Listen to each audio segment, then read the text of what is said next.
guys, welcome back. So today's video is going to be the first in an installment in a series I'm going to be doing, kind of getting you more comfortable and confident to wear color. It is definitely something that I've had to work up to.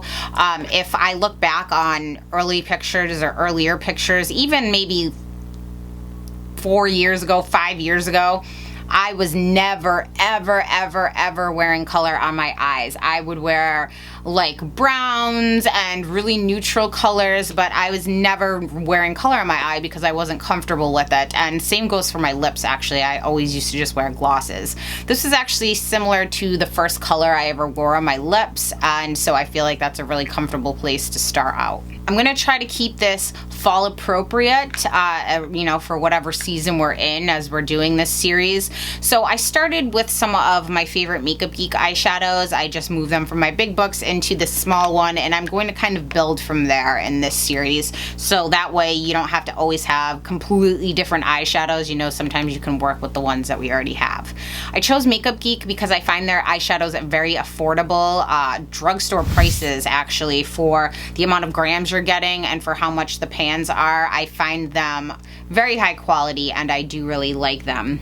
So what I'm going to do in this series is I'm going to do some real-time blending with you guys too. I started off with one eye completely done and the other eye with nothing done except for my eyebrows, just to show you guys how long you should spend blending, because it's so easy to watch a tutorial where we speed through it because it can be boring to sit there and you're like, oh, I was only supposed to blend that for 4 seconds. It's like, so I'm going to try to do it real time, and if this is not your cup of tea, you might want to click out of this video if you're going to find this boring. But I'm also going to try to use a minimal amount of brushes. Cannot stress enough how important the proper shape brushes are for you and your eye makeup.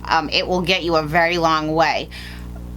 Fingers just don't cut it. I mean, you can use them to pack on maybe like a really what feels like an oily consistency, which is a heavy silicone eyeshadow like Makeup Geek foiled eyeshadows, and you can pack those on your lid. But for all over application, to try to get this like kind of smoked out, blown out look, your finger is just not gonna cut it. So if you don't have any makeup brushes, honestly, for me and my shape eyes, I know a lot of people love the MAC 224. The first brush I would get would be the MAC 217. I did the majority of the look with this and it will get you a long way. So let's get started. Okay guys, before I put anything down on my eye, I want to make sure that it is primed. If you can see, I have this side of my eye already done to save some time.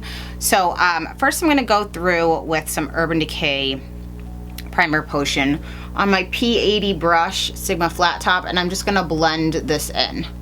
I'm doing this because priming your eyes is a very important step. If you have oily skin especially, it helps keep them matte and the eye shadows from transferring around. And if you have hooded eyes like me, it helps prevent them from creasing and transferring up higher. It's a very important step. So first I'm going to take some of this peach color called Peach Smoothie on my MAC 217. And what I'm going to do is lay this down as my transition color. So when your eye is open right here at you, your transition is right here. It's right below where this eyebrow bone is that you can feel. You want to make sure that you're laying down a color that's really close to your own skin tone. And what that does is the powder goes on, and then when you put other powders on top, it helps them slide around more easily, which helps them blend and just layer a lot nicer and a lot easier. And it prevents that kind of shelf of color where you just have like one color, then nothing, and it kind of looks weird. Peach Smoothie is my favorite transition color. It used to be Maximoa Silk, but they discontinued that color. So I'm going to pick this up on my 217 brush, and I'm going to make sure that my eye is open, especially for those with hooded eyes. And I tried to move my table up. I don't know if you can see better, but and now I'm just going to go back and forth in this area. And you see, I mean, it doesn't have to be an exact precise science here, but you do want to make sure that you're just kind of swirling that color on. Sorry if this is going to be boring. I'll try to play some music in the background, but I want to make sure you guys are seeing how long I'm blending for. Okay, so now how you can see this peach color right here, and even maybe when I'm opening my eye, bring it a little higher up. See that?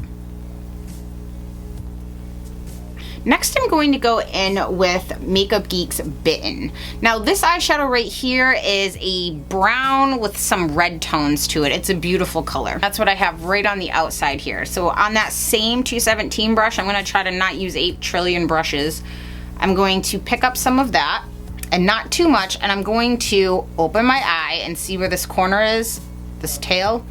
I'm gonna place it right here first on the outside of my lid, and then I'm just gonna start swirling. I don't wanna go any higher over than basically where my iris starts on my eye right now. So I'm just gonna try to keep this in, I guess I would call this like an R shape. If you were to draw an R on your eye, just like that. As lowercase r anyway. And just go back and forth. Then as you see, maybe it doesn't look complete, like it just kind of stops right there. You might want to bring it a little more over. You're just gonna tail the rest of what you already had on your brush and bring that in and just keep swirling. Now, do you see how much easier that transition shade where you can see that peach kind of came up? How it's already helping to blend that color, and you can see it gives it a more like blown out, smoked out look over here. And you're just gonna keep working that in.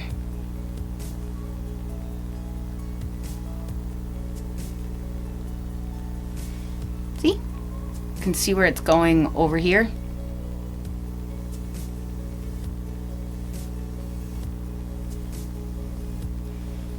Now on that same 217 brush, I'm gonna pick up some of this shade called Burlesque. I'm just gonna tap in there, not too much. And what I'm gonna do is I'm gonna focus this to give this some depth and dimension right here. So if you could do like a lowercase r again, picture doing it lower, but right in where your crease is and right down kind of to that tail.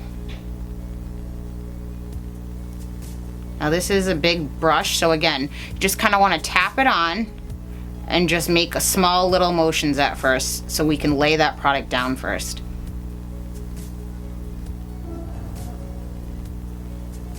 We have a farmer's market on Saturdays, so that's that noise you guys are hearing.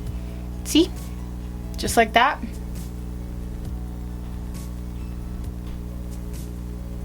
And then again, just keep kind of trailing that in, no additional product, just working it back and forth.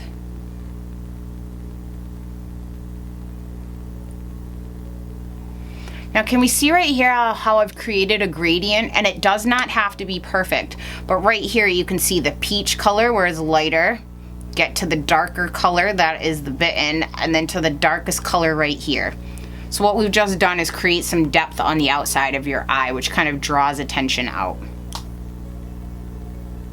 Now on that same brush, again, because I'm not trying to use a million brushes for you guys, I'm going to clean that off in my color switch just to make sure that I don't have any dark color again. You can even use a hair donut if you have one, even a washcloth. I like this because of the rough texture. It really does an amazing job at taking it off. Next I'm going to go in with this beautiful peachy shade right here, and this is Makeup Geek's Cosmopolitan. I'm going to pick it up on that same brush. And now where I'm gonna focus right over where my retina is, which is the colored part of your eye. And I'm gonna lay that down and just kind of flick it back into that darker color.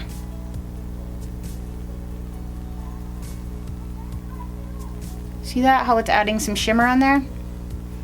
You can go back and pick up some more if you want, but it's just kind of lightly sweeping it on. And then when you open your eye, you might wanna bring it up a little onto where that color kind of meets. There you go. And that's all you kind of do, just tap that on like that. Easy enough, right? Next I'm going to pick up some of this color. This is Makeup Geek's Glamorous, which is like a beautiful peachy gold kind of shimmer color. I'm going to pick that up on my Wayne Goss number 18 brush. And I'm just going to pack that on this blank space in my eyelid now. Just in that inside third. And feather that in to the Cosmopolitan that's in there. Now, right here, this is a beautiful peachy gold, burgundy, I think very fall appropriate eye that has some color to it, but it's not over the top. And next I'm going to pick up some of this Max Blanc type. If you want to stick with all Makeup Geek eyeshadows, they have one called Vanilla Bean that is the dupe for this, but since I already have this in MAC, I did not get that. I'm picking this up again, on a Wayne Goss number 17 brush, and just lightly going over right under my eyebrow bone, and that really just polishes this all up. So you can continue to go back through with that MAC 217 brush if you want. I'm going to use my Wayne Goss number 4 brush, and I'm just gonna make sure that I go over that line at the top here and really just work that in. Little like swirly motions, circular motions. Just wanna make sure that that line is all blended and that nothing is harsh.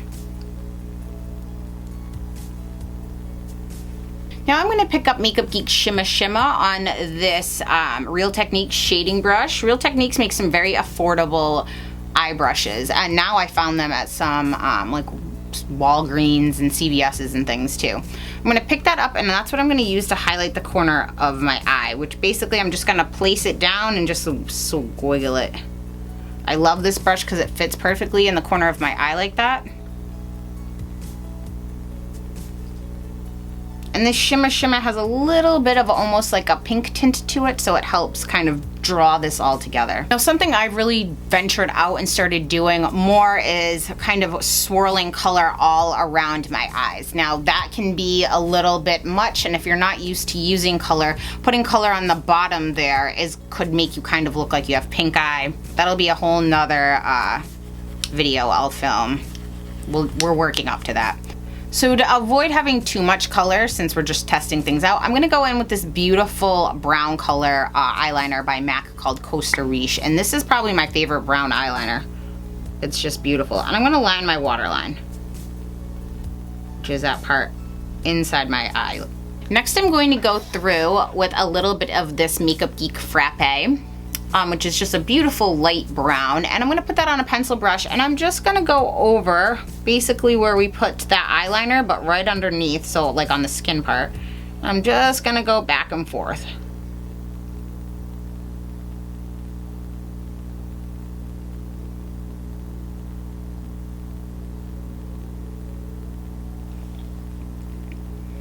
Now here, if you feel like you need to blow this out more, if you don't feel like that's more of like a gradient look like that, you can go back through with your brush and just with no product on there, don't add any more, just swirl, swirl, and make sure you're right on that line there so it's helping drag some of the color up, but that way it just gives you like a nice blown out effect. I feel like getting comfortable with color as well as getting comfortable with eyelashes kind of go hand in hand. I totally realize a lot of people don't like to wear eyelashes, and there's nothing that says you have to, but if you couldn't tell, I really don't have a whole ton of eyelashes. They're very just short. They always have been my whole life, so I like to wear eyelashes. So today I'm going to wear some that are very easy to wear. The eyelashes I find the most natural and wearable are by Ardell. Again, guys, I work for Ardell, but these are the Demi Wispies. If you guys can see here, they're really short on the inside and they randomly get longer on the outside, but very, very short. I'm going to take my duo eyelash adhesive and I'm going to put a very thin band on this. Like, if you're not used to doing this, you should squeeze it out on something and drag the eyelash through. But I'm just gonna put on, that way you don't squeeze it on all over, which I still can do occasionally if I'm not paying attention. So a thin band like this. And now I'm gonna lay that down and let it get tacky while I do the rest of the things. And I'm gonna try to keep this real time so you guys can see too how long you should let that wait. I'm gonna take my Shoot More eyelash curler and I'm going to curl my eyelashes on the side. I really want to make sure that I'm getting them to turn up because my eyelashes, since they're short, tend to stick straight out.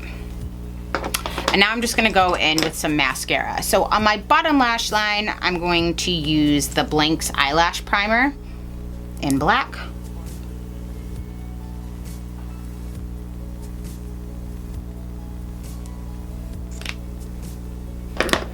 Then I'm going to go in with my MAC Giga Black and just coat over that.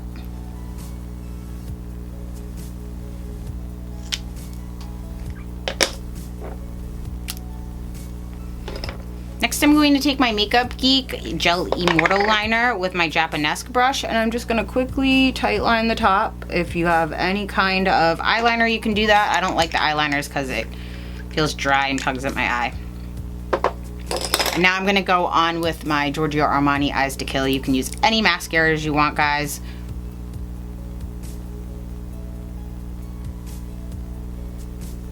mascara in my hair, not cool.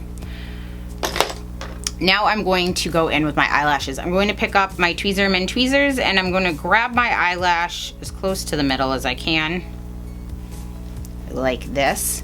And I'm just going to place them in the middle of my, or on the middle of my eye, where I just basically tried to pick them up like this. And then I'm gonna go to the back and I'm gonna touch it back there. You can help push it down with your finger. And then I'm gonna come to the front here and I'm gonna touch it down to the front. One of the best things you can do for eyelashes when you're wearing them is you have to let the glue get tacky for about 45 seconds before you put them on. Otherwise, glue's gonna be all over, they're gonna be sliding, and it's gonna drive you nuts. So this is gonna be white while it's drying, which is fine. And then you can just kind of go on and make sure that you have them on well. So, you know, just push them down with your fingers if you want. Now, if you feel like this is enough color for you, feel free to just fill in your lips with a lip liner or just wear a gloss. I'm going to wear a new color I got because I'm really excited about it. So I just lined my lips with my Makeup Forever Aqua Lips in 3C, which is my favorite color. And I just got this new Makeup Monsters color. You guys know I love these. And this is in the color Sedona, which if you're just your first step into color and you even find this too much, you can go on with just like a mauve lipstick or like a dusty rose color, and I feel like that is a good segue into even doing anything with your eyes. So here's the finished look, guys. I don't think it's too over the top. I think it's very fall appropriate, and I only used a few colors. I found this a really comfortable place for me to start.